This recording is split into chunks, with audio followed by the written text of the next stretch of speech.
So Diamond, you can keep admitting, or Lily will. Yeah. And I'll just do the I will be managing the waiting room, so you don't need to worry about that.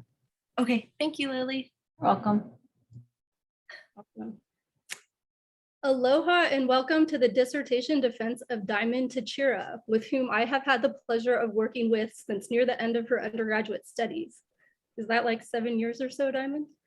Yeah, since 2016. Yeah. Awesome. So Diamond was born and raised here in Honolulu. She attended the UH Lab School and proceeded to complete her undergraduate and graduate degrees in the earth sciences at UH. She completed her master's with me in 2018, and here we are at her dissertation defense.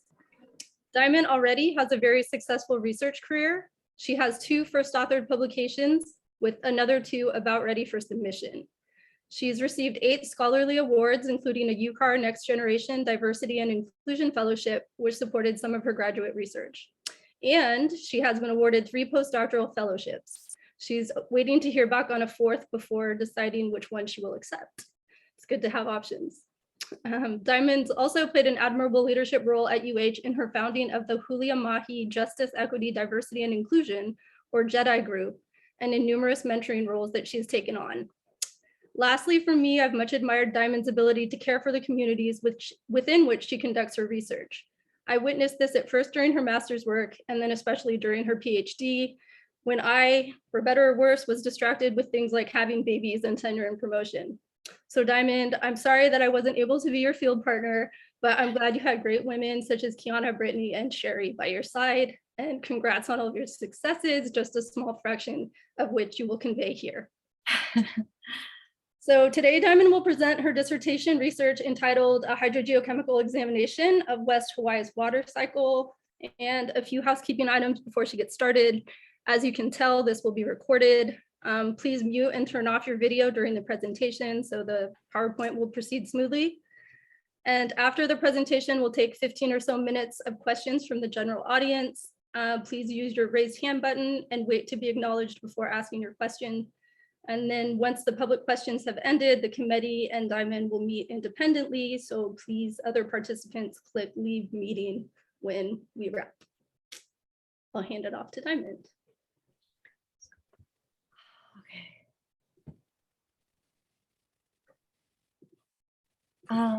Okay, can everyone see my screen? Okay, well, thank you, Nicole, for that introduction. Yeah, it's crazy to think how long I've been here and what this work represents. So I want to thank everyone for coming today to my dissertation defense. And my dissertation is called A Hydrogeochemical Examination of West Hawaii's Water Cycle. And I want to take a moment to quickly acknowledge my committee, my advisor, Nicole, and my other mentors, Henrietta, Scott, Dawn, Giuseppe, and Kim, for all of their help and support in this really complex journey. So first, I'd like to begin by acknowledging the land in which we're on right now. And this is the University of Hawaii's land acknowledgement. And so I'm not going to read to you the entire thing, but what I really want to draw your attention to is the part that's bolded here, the part that talks about breathing in the airs, drinking from the waters, being kissed by the rains, embraced by the winds here in Hawaii. And, you know, as the geoscience or earth science department, this really spoke to me because this is truly what we study. It's not just, you know, acknowledging the land in which we occupy and the ownership or you know, how that's changed over time, but the essence of the environment itself, the land itself, the water itself. And I think that will speak to what we'll talk about today. And also it's World Water Day. And so this is the outline for my presentation today. I'll go over an introduction and then my 3 science chapters, and then I'll wrap it up with the conclusions and future work that we'll be doing. And I'll only be able to highlight some of the main and most significant findings from this research. I won't be able to cover every tiny aspect or detail that we were able to complete as part of this research. So just as a teaser, I wanted to share with you the entire study area and basically everything that we'll be talking about throughout this presentation. So our study area is on the island of Hawaii, the western side. and it has incredibly complex hydrogeology. So in this region, there are 3 volcanoes that have overlapping flows. So there's Mauna Kea, Mauna Loa, and Hualalai, and within the subsurface, a lot of their lava flows are interconnected. And there's also 5 aquifer systems within our study area. There's Waimea, Anaiho'omalu, Kiholo, Keoho, and Kealakekua. Within this study area, we were able to deploy 20 precipitation sites. We visited 96 different groundwater sites. We worked with 20 or more community partners, and we did all of this work 3 to 4 times a year from the years 2017 to 2019. So in this study area, that's around 4,000 square kilometers, we collected between 400 or 500 total water samples. So we have an incredible amount of data for this, again, incredibly massive study region. And I also just want to take a quick moment to acknowledge all of the community partners who spent so much of their time and energy to help us collect all of these samples. And so as I go through my introduction, I wanted to break it down into parts for you. So first, I'm gonna briefly describe the water cycle, and then we'll focus on why it was interesting to focus on West Hawaii and study its water cycle, and then how we did this through looking at the chemical compositions of the water in the area. So for the water cycle, this describes how water moves through and around the earth. It connects the ocean, the land, and the atmosphere. And in Hawaii, in a very simplistic sense, water evaporates from over the ocean and rises into the atmosphere. It cools and condenses into clouds, and then it rains out over the land. And then this precipitation percolates into the earth through the rocks and soil, and it recharges our groundwater aquifers. And then this groundwater flows from Mauka to Makai, or mountain to sea. And at the coast, it discharges back into the ocean as submarine groundwater discharge at various depths. And now I want to focus a little bit more on the groundwater portion of the water cycle. So in an unconfined aquifer, freshwater and saltwater can interact along the coast. And as you can see in this figure, the freshwater lens sits on top of saltwater, and there's a brackish water zone in between.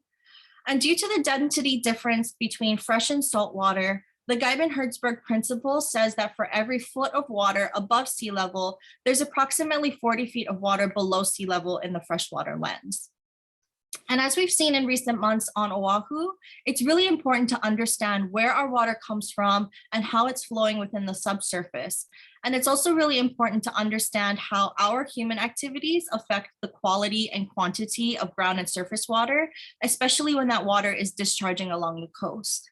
With increasing development, decreasing rainfall, and sea level rise, the uncertainty of our water security is a growing concern.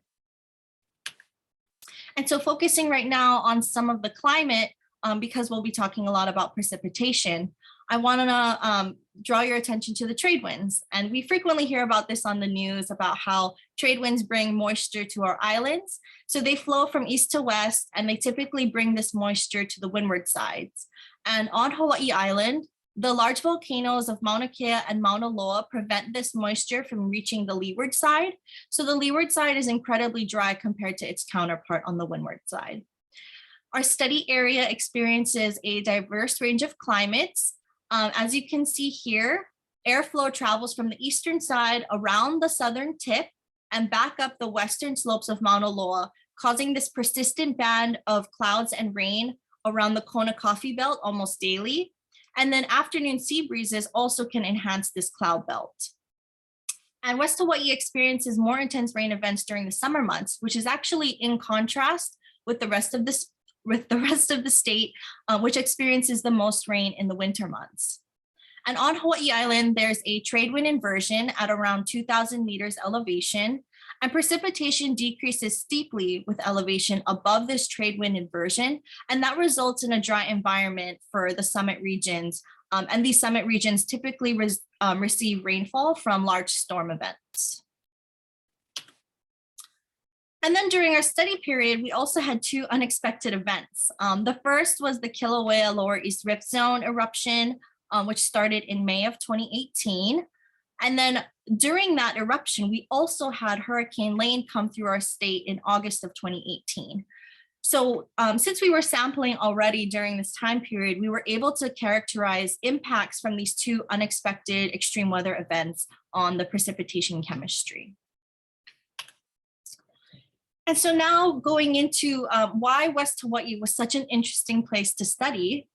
So in the 90s, there was increased development in the West Hawaii region. And with increased development, there's an increased demand for water resources. And so that led to the development of more groundwater wells in the upper elevations of West Hawaii. And during this time, they intercepted a high level water resource. And so the blue points that you see here are the basal aquifer, which is the fresh water that sits on top of the salt water.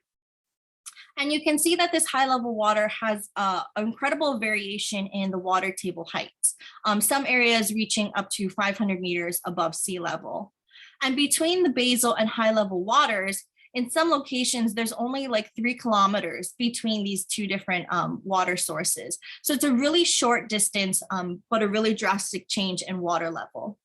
And so there has to be some sort of subsurface geologic feature that's causing this change. And so that mysterious subsurface feature is what we call the high-low divide. And this occurrence of a high-low divide, it poses the question, how connected are the high level and basal waters? So in the late 90s, Oki proposed 3 geologic scenarios for the high-low divide. They include a buried rift zone, buried faults, and buried lava flows. And then in 2010, Tom Nance was drilling the Kamakana well in West Hawaii. And this salinity profile here shows the change of percentage of salinity with depth. So here at the top of the profile, we see fresh water at the top of the interface. And as we move down the profile, the water gets saltier and saltier with depth as we enter the saltwater zone. Then there was a confining unit that was intercepted, and a second deeper freshwater reservoir below the seawater was found. And this was an incredible find, but also really puzzling. Is this second deeper freshwater connected to the high level waters? We had to do some more research.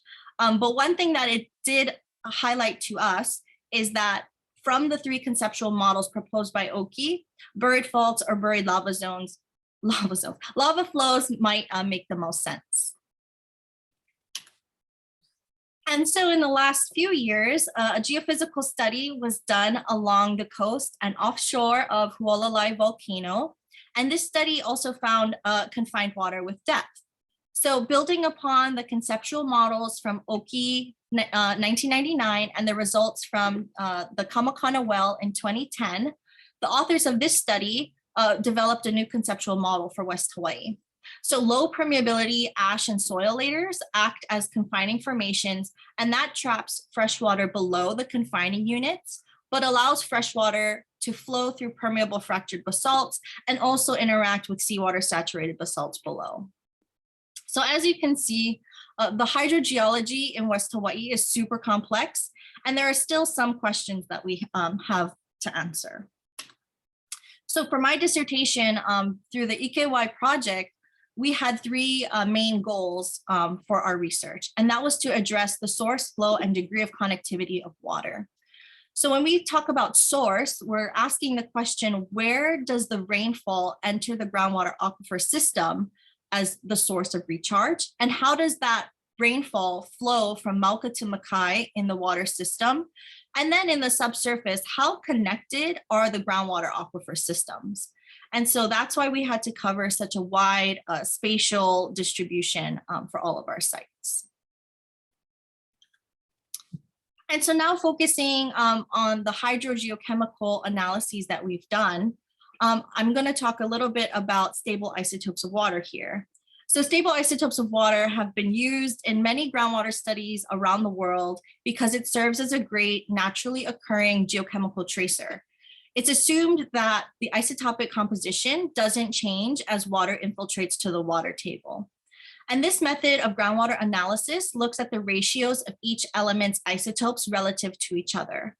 For example, we compare the abundance of the heavier oxygen 18 isotope to the abundance of the more frequently occurring oxygen 16 isotope in a sample. And the standard practice is to use ocean water as the standard and track how the depletion of the heavier stable isotope of water changes with space and time. So in this figure, you can see here that the delta 18O value gets more and more negative because that pocket of rain is losing more and more of this delta 18O isotope. And there are a few effects that influence the isotopic composition of water, but they basically boil down to temperature and amount of rainfall. And then during this presentation, we'll also talk about other dissolved ions and tracers that occur naturally in the environment. So here in Hawaii, if you leave out a piece of metal of some sort outside of your house, it'll get really rusty. And that's because there are sea salts that are naturally just floating around in the air. And this sea salt was evaporated from over the ocean and brought into over land with the rainfall and the wind. And so it rains out over our islands. I've also drawn this grayish cloud to represent VOG, or the volcanic gases that come from the Kilauea volcano. And we'll be looking at sulfate in particular because that's a very common element that's in volcanic gases. And then I've also drawn these two little magnesium and silica ions in the rocks, because here in Hawaii, we live in a basaltic environment. And so ions that we commonly find in basalt are things like iron, magnesium, and silica. And we can see these higher abundances of these different ions as they leach into the groundwater, as this groundwater is flowing from Malkatimakai. And so my dissertation is broken up into 3 different parts of the water cycle. The first chapter that we'll go over looks at the precipitation, or the source of water. Then we'll go to chapter 3 and we'll look at the interactions between seawater and ocean water. And then chapter 4, we'll wrap everything up and bring everything together, and we'll look at the source, flow, and interconnectivity of water. Okay, hang on a sec. Okay, so my first science chapter is entitled Characterization of the Isotopic Composition and Bulk Ion Deposition of Precipitation from Central to West Hawaii Island between 2017 and 2019. And the goal of this chapter is, again, to answer the question, what are the sources of water that pass through the Hualalai aquifer? So this research builds upon the work of Joe Fackrell, who was a PhD student in this department a few years ago. And Joe collected rainfall and groundwater in the same region between the years 2012 and 2014. And he deployed 8 rainfall collectors around Hualalai, mostly at low elevation sites.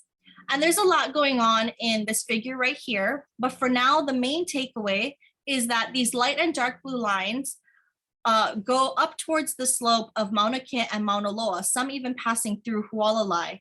And so that's telling us that these groundwaters that are shown in the green points likely come from higher elevations than what was previously assumed. And so that has also altered our conceptual model and understanding of waters in this region. But we need more data. This plot demonstrates how precipitation and groundwater isotopic data can be used together. So this regression is called a local meteoric water line, and it presents the precipitation isotopic compositions found in a region. And that really is describing the region's unique rainfall and weather patterns. There's also a global meteoric water line, and that describes the behavior of water around the entire globe. And these points here represent groundwater samples that were collected during Joe Fackrell's study period. And in their study, they noticed this groundwater offset from the precipitation and groundwater. And in an ideal situation, your groundwater and precipitation would fall on the same line. And so this study proposed 4 hypotheses for this groundwater offset, one of them being a long-term average that's not being characterized by just this 2-year study period. And that will be important for us moving forward.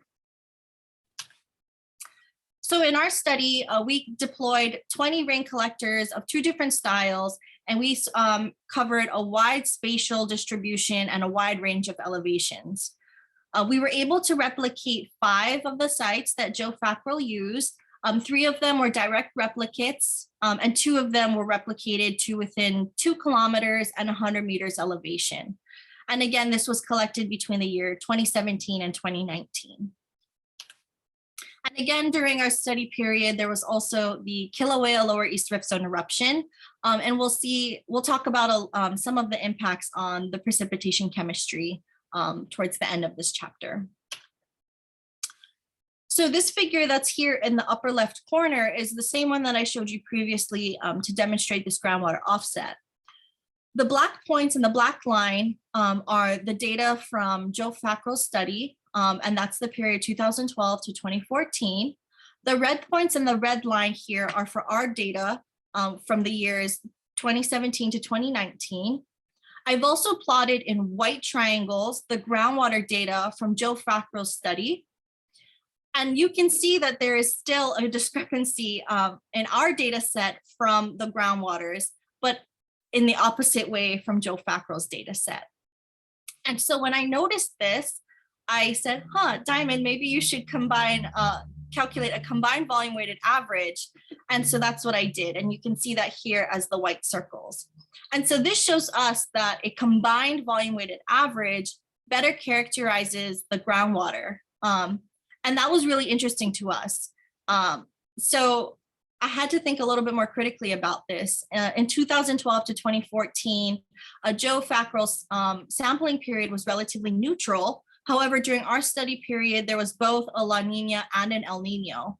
And previous work in Hawaii has observed lower than normal rainfall during El Ninos. And also that leads to changes in atmospheric circulation, and that can also reduce trade wind rainfall. So we hypothesized that these 2 local meteoric water lines represent kind of ends of a spectrum due to such variability in atmospheric and climate processes in the West Hawaii region. However, we didn't have enough time to really investigate this cause, so that's beyond the scope of this work. But a main takeaway here is that long-term studies are needed to better understand the variations observed in these 2 meteoric water lines that span nearly a decade. This plot here shows the isotopic composition elevation relationship. And this is important because this will help us as we go into the 4th chapter of my dissertation. And that is to help us better understand the source elevations in which groundwater recharges. And so these points are colored based on the rainfall zones in which that precipitation site was collected in. So for example, these red points fall within the red lowest annual rainfall zones, the orange in the Kona Coffee rain belt, and these red squares represent sites that collected rainfall for less than 1 year. And as you can see, the elevation isotope relationship is similar to that of Scholl et al. 1996, and that was a study that characterized precipitation for East Hawaii Island.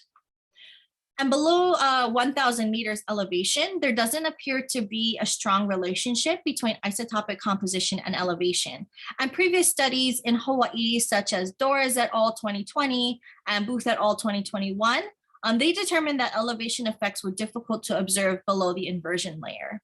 And so, precipitation sites that are falling within the orange zone, these enrichment sites here, this enrichment could be caused by rainfall occurring in frequent, lower intensity rain events that are more related to the daily cycles. And so they're not as depleted as precipitation from infrequent storms that contribute more to lower elevation rainfall. And now we can go to Kilauea. Again, this was an unanticipated event for everyone. And it was a really interesting opportunity for us to characterize 3 different periods of Kilauea's eruptive history. So when we first started sampling, Pu'uo'o was already erupting. That eruption began in the mid-'80s. And so there was already fog impacting our state and our sinuses. And so we were able to capture some of that, and that's what we call the pre-eruption period. Then the eruption began in 2018, and we were able to capture that. And then we were able to capture the first time in decades where there was no volcanic activity in the state of Hawaii. And so that was a really interesting, right place, right time kind of event. And so this plot here shows the sulfate concentrations compared to sodium and the relative abundances of each in seawater, as shown by the seawater ratio line. And the idea here is that the excess amount of sulfate is derived from sources other than sea salts. And we did a Welch's t-test to compare different time periods and different geochemical parameters. And we observed a statistical difference between the during and post-eruption samples. However, there wasn't any statistical difference between any other groups of our within our data set. And so the takeaways from chapter 2 are that we have 2 local meteoric water lines established for the West Hawaii region now, and that a combined volume weighted average better characterizes the groundwater. And that tells us that longer term studies are needed to really understand the variations in the atmospheric patterns, especially since our data between Joe's and myself span nearly a decade long. Below 1,000 meters, there isn't a strong relationship between isotopic composition and elevation, and that the eruptive state of Kilauea affects rainfall. Okay, so chapter 3. This will be a brief discussion because salinity corrections are an important technical detail in groundwater analyses, but we'll just go through it quickly just so that I can explain this before getting into chapter 4. And so within our study site, we collected 43 groundwater samples, or we went to 43 groundwater sites. And these sites included both irrigation and drinking water wells. And so in this figure here, I've plotted the chloride concentrations for all of the different sites, the averages. And I want to draw your attention to 250 milligram per liter threshold, which the EPA has set for chloride in drinking water. And so we can see here that in the Anai-Ho'omalu aquifer, these sites are exceeding this 250 milligram per liter threshold. However, these are irrigation sites that are used to water golf courses and things like that. So that's okay, we don't have to worry about that. But the main goal right now is to better understand the existing impacts of seawater intrusion on our freshwater supply, especially if we're going to continue to pump water from our freshwater aquifers and we have sea level rise as an imminent concern.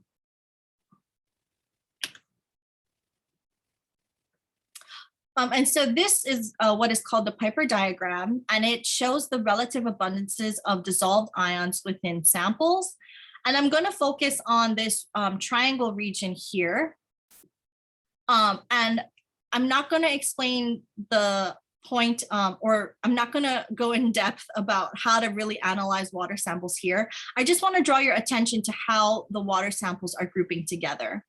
And so we can see here that I've color coded the samples based on their location or their type of water.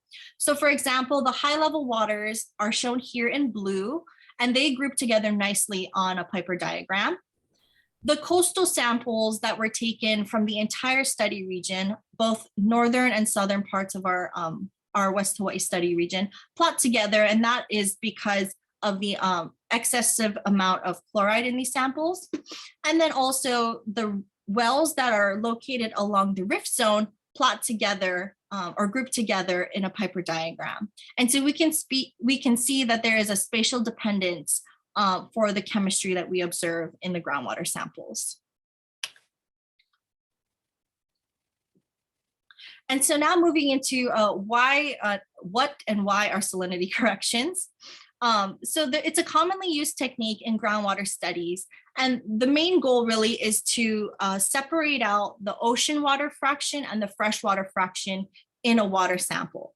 And the reason we do this is because when we study freshwater, we're really trying to understand where our water is coming from, how it's flowing in the subsurface, and we're doing that using the chemistry. But the ocean water has a chemistry of its own that's going to influence what we see in a sample. So we want to remove that ocean water fraction. And as I started doing my research as a PhD student, I was continually trying to conduct salinity corrections using similar end members that previous studies have used in Hawaii. And so when I say end members, that really is what represents ocean water and freshwater as their true end members. And I noticed that there wasn't any consistency with what was chosen as end members among samples or among studies, not just in Hawaii, but around the world. And that when I would try a salinity correction that used one set of end members, sometimes it would only work for 1/2 of our study region. And so because our study area is so huge, we decided that we should come up with our own salinity correction method. And so we did. And the way we did this, or what I've called it, is a flow dependent salinity correction. And that really is to think critically about where we're thinking the groundwater is flowing from and choosing end members from within that flow path to serve as the ocean and freshwater end members. And so I was able to use the precipitation from my first science chapter as the freshwater end members, since we know that it was truly precipitation that was falling in this region. And I've drawn 2 red arrows as examples here. So a groundwater sample flowing in this upper Mauna Kea flow is going to be geochemically different from this flow here in Mauna Loa, or from Mauna Loa. And so I had to think critically, about what depth of ocean water and what types of freshwater end members I was going to use when doing these salinity corrections. But when I did, I was able to achieve better salinity corrections. And, this took like 6 months just to complete. And so that's why I'm just sharing it here briefly with you before we get into the next chapter. But the main takeaways from this brief overview of salinity corrections is that our uncorrected ion chemistry shows variability that's correlated with location, and that our new flow dependent method produces better results for salinity corrections.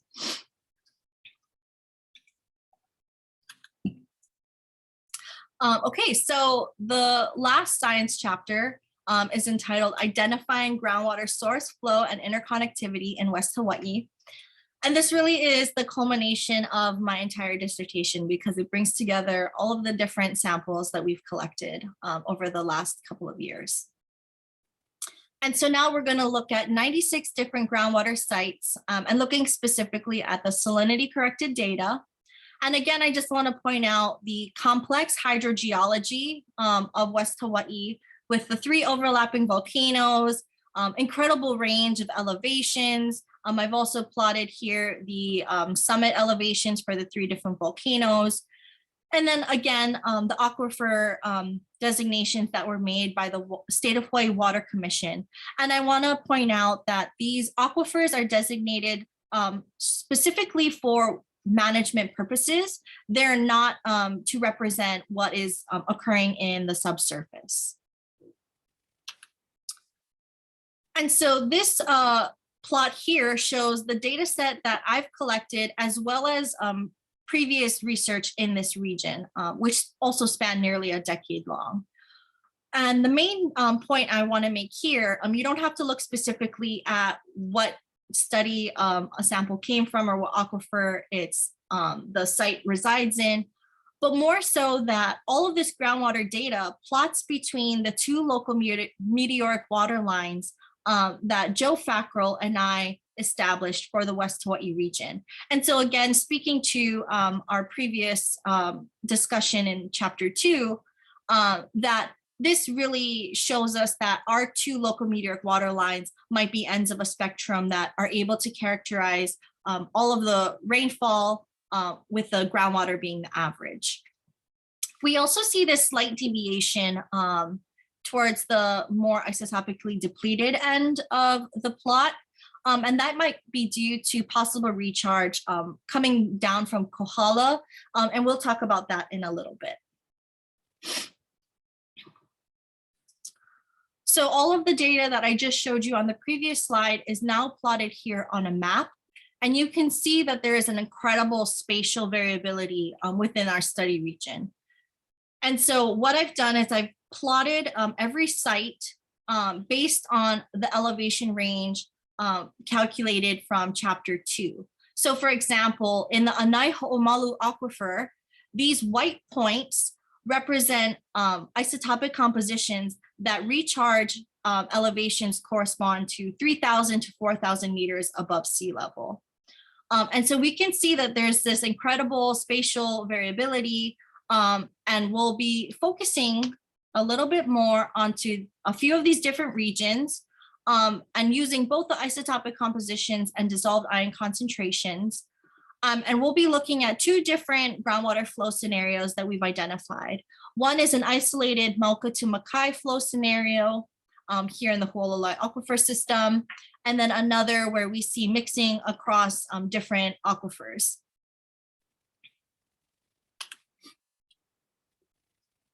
So to zoom in on the Hualalai aquifer system, where we have Kiholo and Keoho aquifers, we see these two isolated flow paths. That's what I'm going to call them. And so I'm going to explain a little bit about this sharp transition. And so we see this change from light gray and dark gray, and they're very sharp transitions, both in the Kiholo aquifer system and the Keoho aquifer system. And this sharp transition tells us that there isn't a lateral flow within the groundwater in the subsurface. And so one hypothesis for this sharp no lateral flow isolated groundwater flow system could be confining units, or maybe lava tubes that may bring water from Mauka to Makai. And I also want to point out briefly that in these lighter gray zones, the recharge elevations actually can correspond to elevations higher than the summit of Hualalai volcano. So these lighter colored gray points correspond to elevations between 2,000 and 3,000 meters above sea level. However, Hualalai summit only reaches up to 2,500 meters. So in some of these locations, we require recharge from higher elevation regions.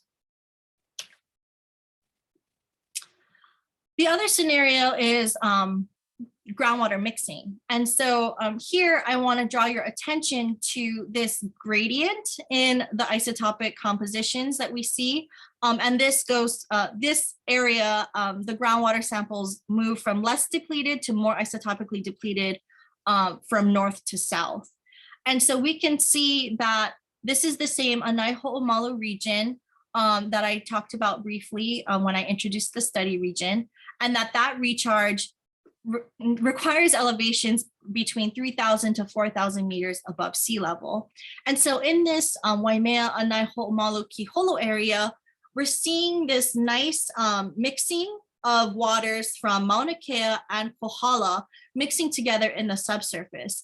However, to truly answer this hypothesis, someone or myself will need to characterize the recharge from Kohala volcano. Another example to understand groundwater flow is to look at the dissolved ion chemistry. And we specifically see unique chemistry along Hualalai's rift zone. So here I've shown two maps. One is for dissolved bicarbonate and one is for silica. And again, we see this isolated Mauka to Makai flow because of this sharp lateral transition between water samples collected on the rift zone and those that are adjacent to it. And again, this speaks back to the previous chapter where we saw that the rift zone wells group together within the Piper diagram. And so just to kind of illustrate the complex hydrogeology and address some possible management interpretations. So I've plotted the Water Commission's aquifer boundaries in black. And as you can see, this northern box shows mixing of waters across 2, maybe 3 aquifers. And so this tells us that in this northern study region, we have to be thinking critically about how we consider water pollution and overpumping of different groundwater systems, because they are not truly segregated. They're actually interconnected within the subsurface. And then in the Hualalai aquifer system, we see this Mauka to Makai flow in very isolated flow paths. And that really is a complicated issue, especially when we get into the conversation about high level versus basal water, and also where this isotopically depleted groundwater comes from if it's not recharging, if it requires recharge from elevations higher than the summit of Hualalai volcano. However, one thing I would like to point out is that this complexity speaks directly to the ATIA's new West Hawaii conceptual model for groundwater flow in West Hawaii and how complex and layered these systems can be. And so for chapter 4, the conclusions mainly are that the groundwaters for West Hawaii plot between the 2 West Hawaii local meteoric water lines established by myself and Joe Fackrell, and that our groundwater data set can highlight 2 different types of waters where groundwater is mixing and where it's isolated flowing from Mauka to Makai. And one interesting thing that I hope someone will do is collect more precipitation data to characterize the patterns around Kohala volcano. And so going into the conclusions of my dissertation, a combined precipitation data set between Joe Fackrell's data and my data that cover nearly a decade long, better characterizes the groundwater isotopic compositions, and that extreme events can really impact the isotopic compositions and dissolved ion concentrations of rainfall. Our flow-dependent salinity corrections method provides better results. Groundwater isotopic data collected over nearly a decade shows minimal variability, but again, they plot between the 2 meteoric water lines established by Joe and myself. And so that really tells us that we might be better addressing these ends of a spectrum of what's happening in the weather and the climate. Our groundwater data set highlights regions of both groundwater mixing as well as areas of isolated flow from Mauka to Makai. And again, I just want to reiterate that community engagement has been an incredibly important and vital aspect of research here in my dissertation, as well as in West Hawaii and Hawaii in general. For future work, again, I would love to see more sampling, long-term sampling, more spatial distribution. Let's just cover the whole island of Hawaii while we're at it. And then combining geochemical data, if some of you were here a couple weeks ago to see Brittany's dissertation events, combining her AGES data set with my data set, as well as the geophysical research that was done for the IKEWI project to really better understand West Hawaii's complex hydrogeology. As a postdoc, I'm hoping to address this question or this assumption that present day rainfall isotopic compositions represent the climate conditions hundreds to thousands of years ago, since Brittany's research addressed the ages of the groundwaters that we're finding in this area. And then working with our community partners to continue that research that we've already started, but better addressing the smaller scale groundwater resource issues that they have for the regions that they're managing.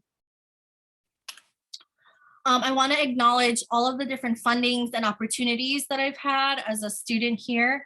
So for the majority of this work, it was funded by the IKEWI project. I also was funded for through 2 different NSF projects, both under Barb, Bruno, and Tom Shea.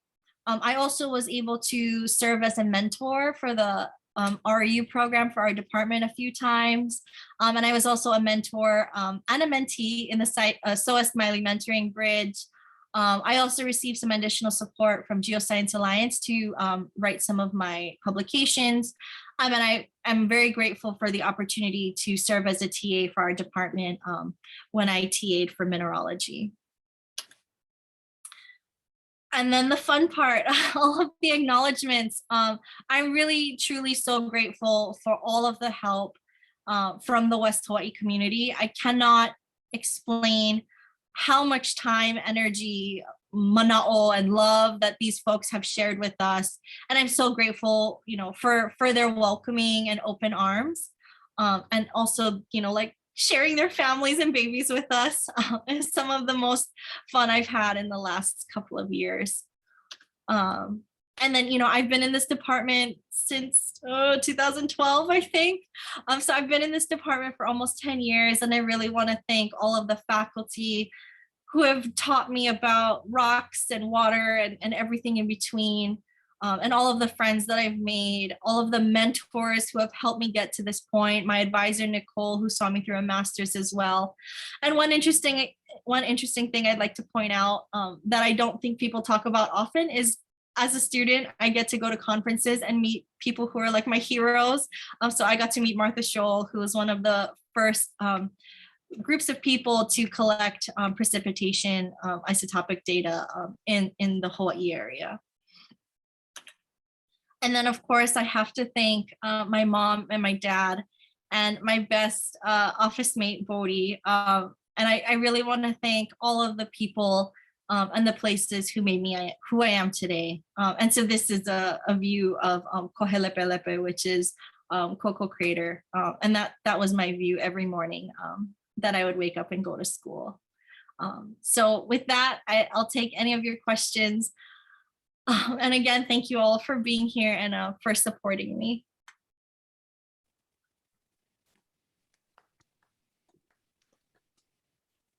Woohoo. Nice job, Diamond. Good job, Diamond. Thank you. Oh.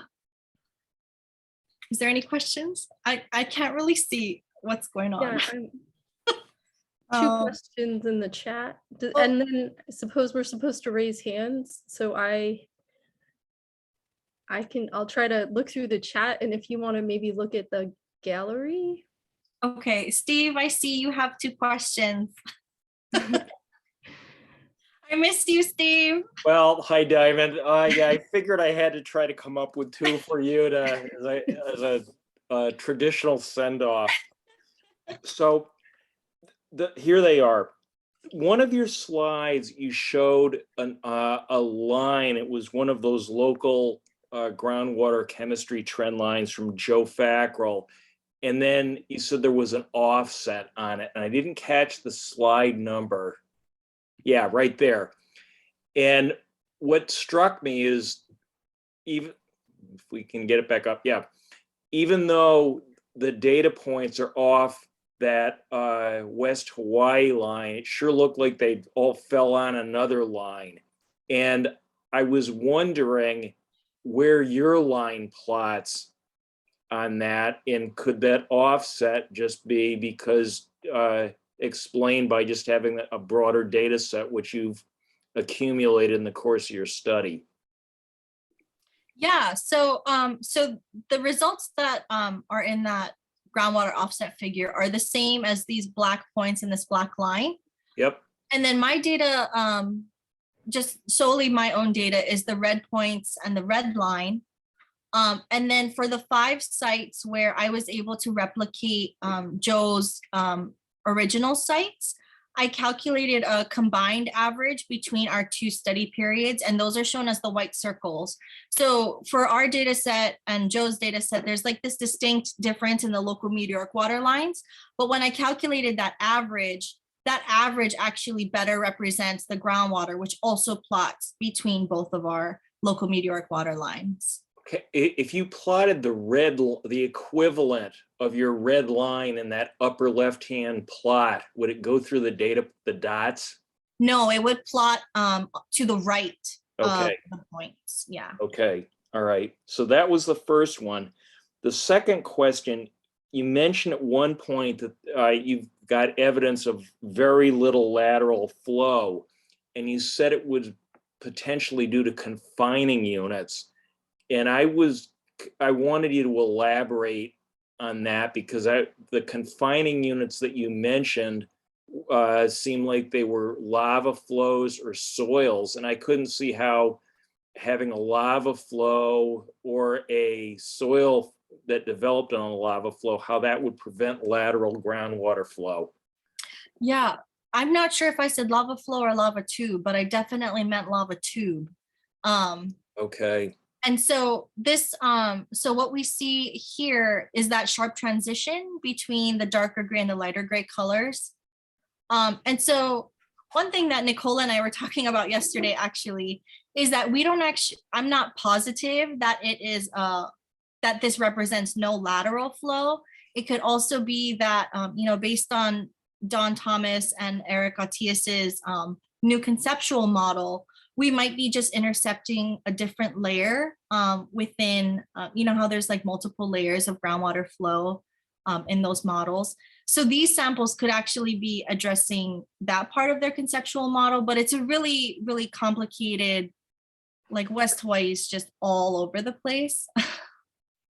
And so, yeah, when I attended Brittany's defense as well, and you were talking about lateral flow that was parallel to the high-low divide, that was also a question that I think Brittany and I wanted to focus on in like future research that we're going to do together. But yeah, this no lateral versus lateral flow is a really, it's a really hard question to address. All right. Good to see you, Steve. Yep, good to see you, and congratulations. I know this has been an awful lot of a big effort on your part, so congratulations. Yeah, thank you. Kiana, you have your hand raised. Congratulations, Diamond. Amazing. I loved it. That was great. I also have two questions kind of in line with what Steve was asking. And since this slide is up, I have a question about the geochemistry of the water around the rift zone. It very clearly kind of clusters into a distinct group. Mm-hmm. Do you have any hypotheses or any theories about like why this water is enriched in silica and maybe has the highest sulfate concentrations? Yeah, sure. And so one, there might be two reasons, and maybe they're happening at the same time, I'm not sure. But one way that this could happen is that it's a really, it could still be a pretty warm zone. And so with heat in the subsurface, that can really help to leach out ions from the rocks into the waters. And then because the rift zone is also considered, the dike zones are really low permeability, it could also be that the waters are just spending so much time in the rift zone that they're moving so slowly and really building up this higher concentration than waters that might be flowing through more permeable parts of the aquifer systems. And again, they could be happening all at once and just making it like super, super concentrated. Yeah, that's really interesting. I hadn't thought about those layers.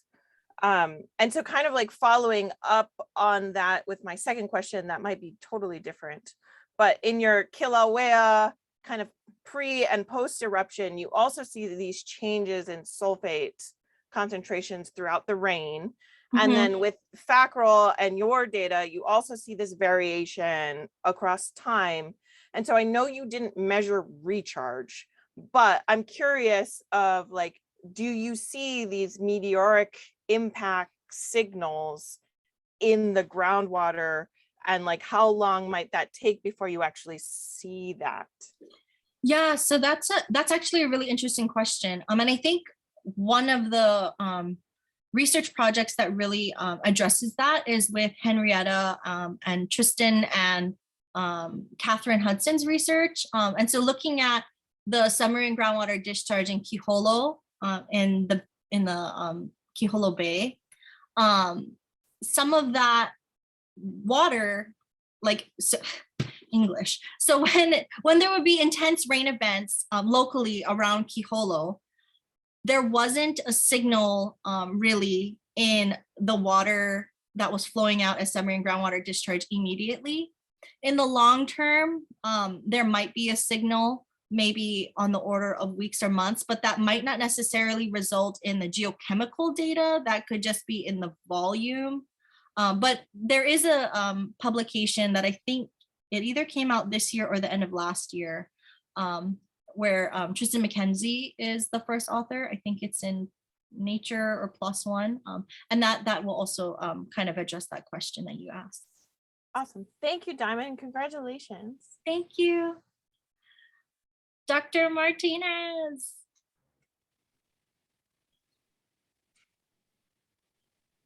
Hi, Diamond. Just trying to get off of mute there.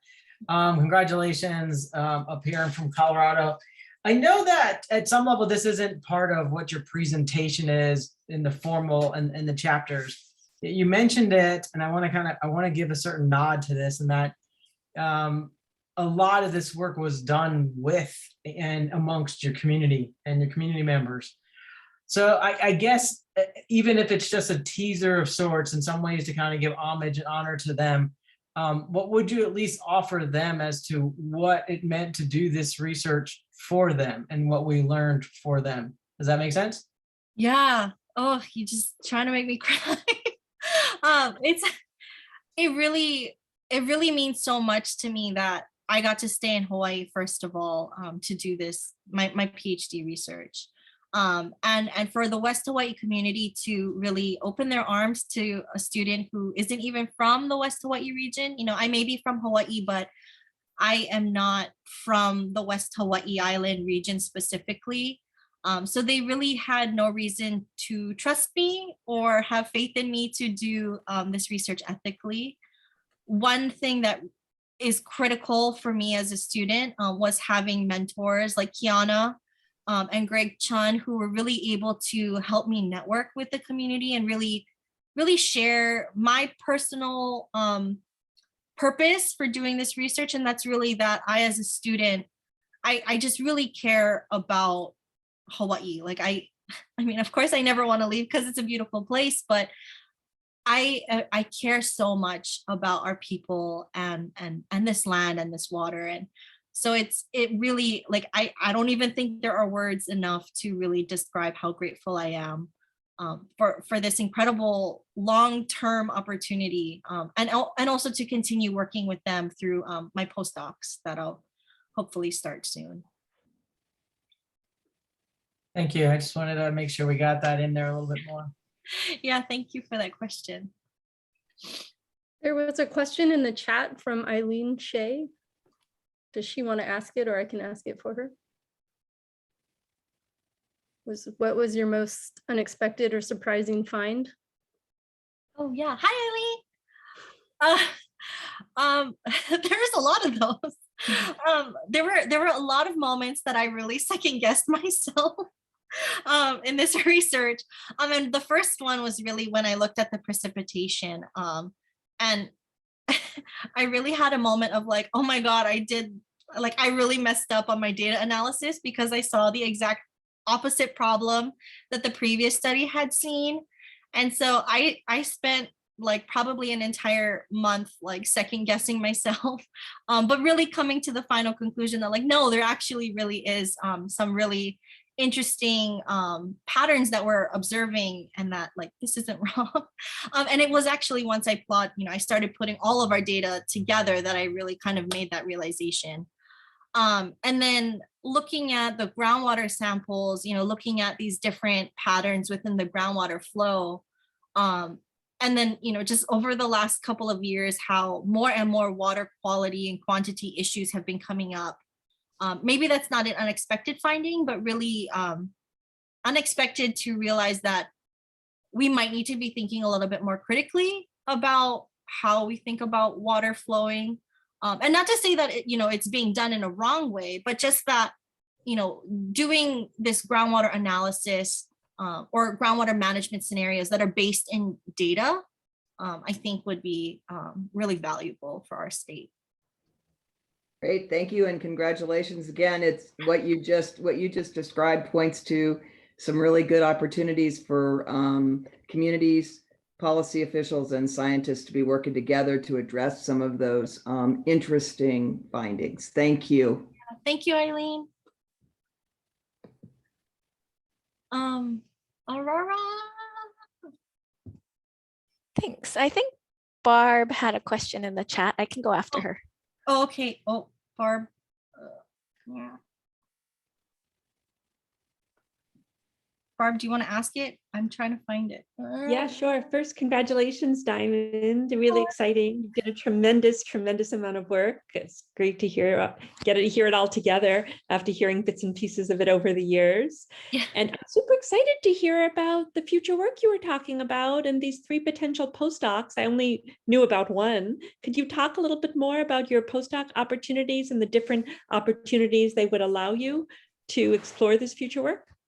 Yeah, so I submitted an NCAR Advanced Studies Program postdoc, which I was awarded or offered, however you word it.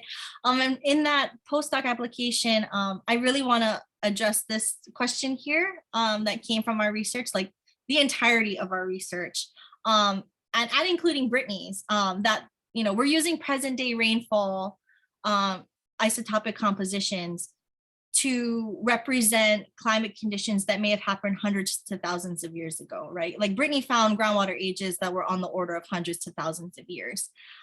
And so just based on the 10 years of rainfall data between Joe and myself, we already see a variability. And so, you know, really addressing this question or this assumption using WRF modeling, or, you know, I assume WRF because that's what they do there. But really trying to use modeling to model what could have been the isotopic rainfall compositions on the order of years that Brittany was seeing for the ages, and then also doing the same for our study period to kind of see if the models can calculate or present the same isotopic compositions that we observed. And then one of the other postdocs that I submitted for NSF was to work with Haunani Kane, who is a graduate from our department, and looking more at the impacts of the chemistry on biodiversity in the coastal areas, both in Kiholo and Keahuolu, where the Queen Liliuokalani Trust is, and then also looking at different local i'a on the Hilo side.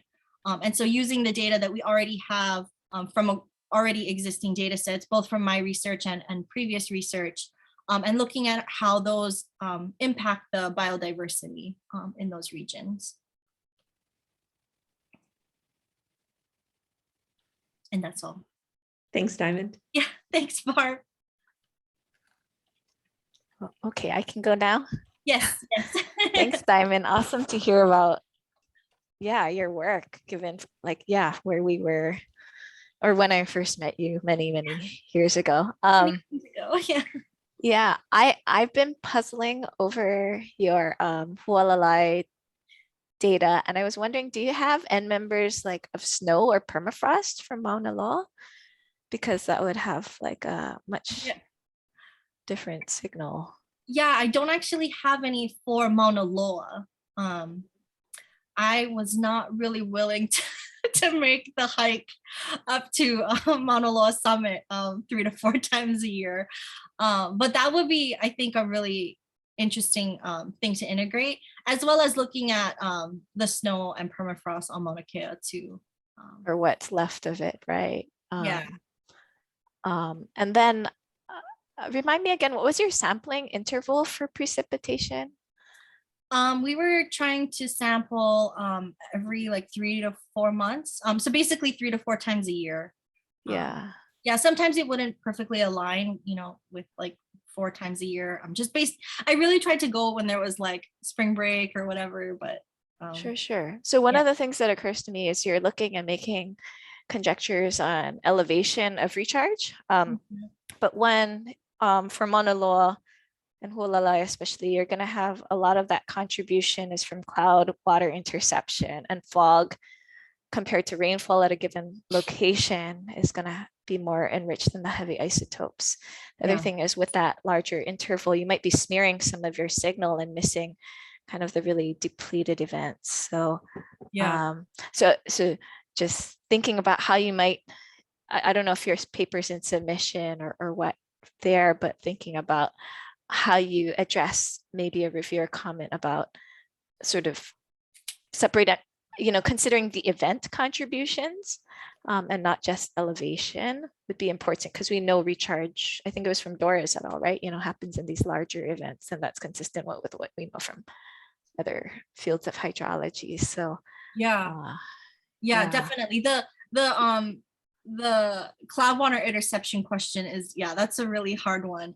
But there is already work, right, in West Hawaii. It's just so much to integrate all at once. But that would be really interesting to look at maybe as part of my postdoc. Totally. Yeah, would be happy to chat with you because I think about plants. So but I guess to address your question about like different events that may impact it, this is a really complicated figure to explain, but it really is just like the time series of data that we've collected over time. And so we do kind of see like this red dashed line is the Hurricane Lane event. And so we see really isotopically depleted samples specifically from the hurricane event and things like that. So yeah, there are things that we were able to capture in our sampling, but yeah, it was just a lot to to go over today. Oh yeah, totally. No, this is really great. So thanks so much for sharing in such a concise, clear way. Thank and you. I'm excited for your postdocs and next moves. Yeah, thanks. I'll definitely hit you up to chat about plants.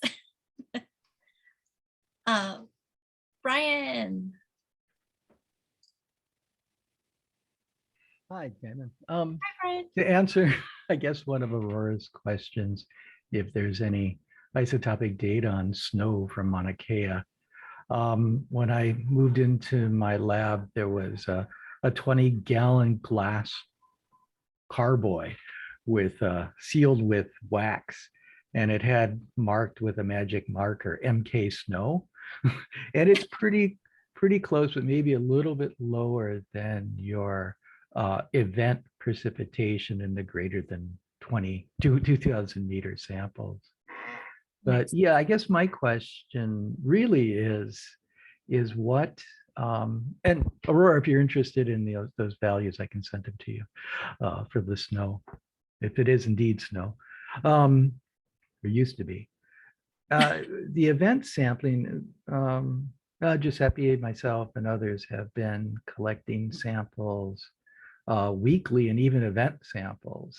And when we have huge rainfalls, which, you get more rainfall, you get more water in the ground. And they are notoriously low, and they're very short-lived events. And I'm not sure that the volume-weighted average really gets to those events that are, I think, so important, as Aurora has said. Do you have any plans to further this work and do some event sampling? Oh, Dawn knows I would love to get more samples.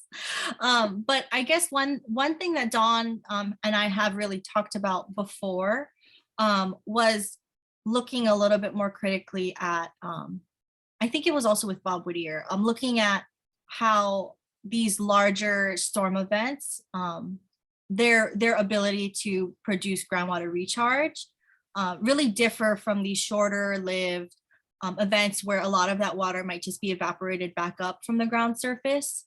And so these other large storm events really, right, they really allow groundwater water to really saturate the surface, and then a lot of water can start to enter the groundwater aquifer system.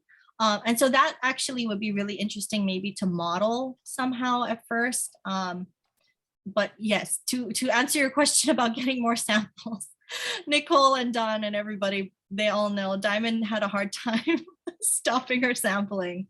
And yeah, I really would be interested to see how more frequent sampling would change our assumptions or our conclusions. Because yeah, Joe's data, I think he collected every 6 months.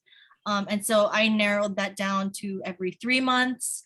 But it would be great to see, monthly or even weekly samples from this area, especially transitioning between the different seasons, between summer and winter. What are the big precipitation events in that area? Are they the storms that come out of the Arcona storms? Somewhat. I mean, in the summertime, it really is more rainy, which is different than the rest of the state. And then for some of the lower elevation areas that typically don't get a lot of rainfall anyway, it is the more larger storm events, either hurricanes or the events that kind of pass through our state. So not necessarily like the daily diurnal cycling events.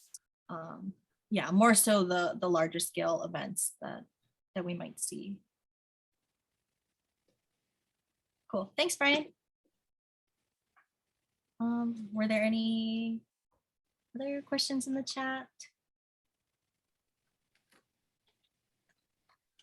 I don't know if Dr. Martinez still has her hand raised, or did she have another question? Sorry, a little bit of a legacy hand there. But I was just going to volunteer to do the hikes with you. Oh, yeah, that's quite an intense hike. I'm Yeah, not we much can- of a hiker. We can make it happen though. Remember that? Got to get that physical routine in there too. All right. Yeah. Cool. Are there any other questions? No.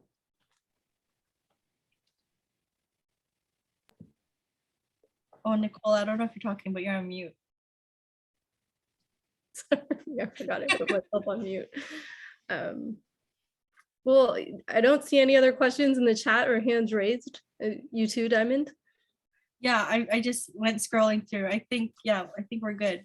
I hope. Okay. I'm not leaving if anyone has other questions. I'm not moving away from Hawaii just yet. So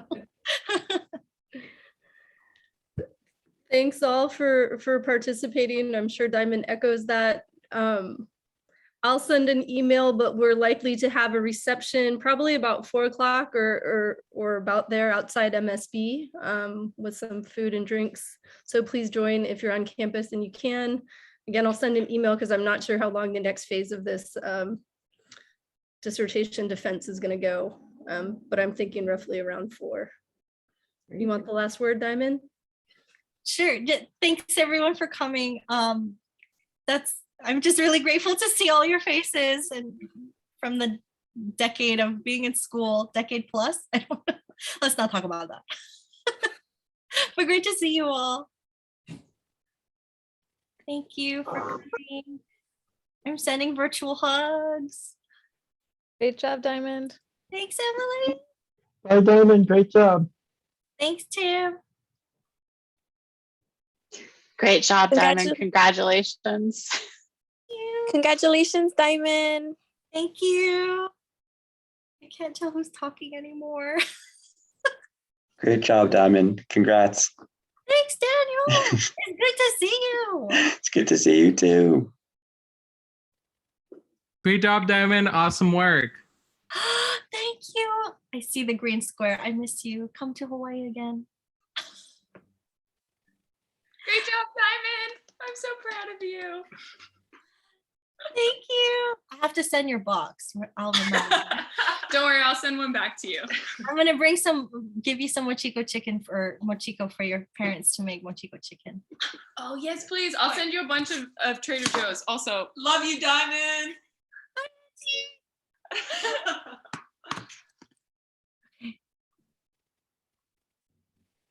Okay.